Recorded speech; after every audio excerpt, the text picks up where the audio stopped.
உங்களுக்கே தெரியும், நான் வந்து ஸ்ப்ரிங்கில் போட்ட விதையெல்லாம் செடியெலாம் நல்லா வளர்ந்துருந்துச்சு. ஆனால் அது எல்லாமே செத்துருச்சு வெளியில் வந்து வச்சு. நான் அதுக்கப்புறமா திரும்பியும் நல்ல சில விதைகள்லாம் போட்டேன். இன்றைக்கி வந்து பிளான் பண்ணலான்னு முடிவு பண்ணியிருக்கேன். இது வந்து நம்மளோட குட்டி பாவக்காய் செடி. பார்பிக்யூ ஸ்டிக் வச்சு தான் சப்போர்ட் கொடுத்துருக்கேன். இது வந்து நம்ம பீக்கங்காய். இது வந்து நம்ம சுண்டக்காய் செடி. இது வந்து நம்ம பைத்தங்காய் செடி. இது வந்து நம்ம கொத்தவரங்காய் செடி. இது ஃபுல்லாக நம்ம பூசணிக்காய்.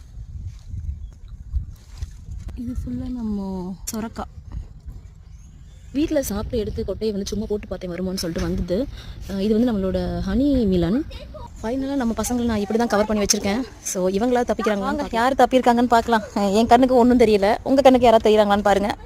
அண்ட் வந்து எதுவுமே தப்பலை, எல்லாம் வந்து பூச்சி சாப்பிட தப்புனது ஒன்றே ஒன்று தான். வச்ச எல்லாத்துலேயும் இந்த சனி தான் தப்புச்சு.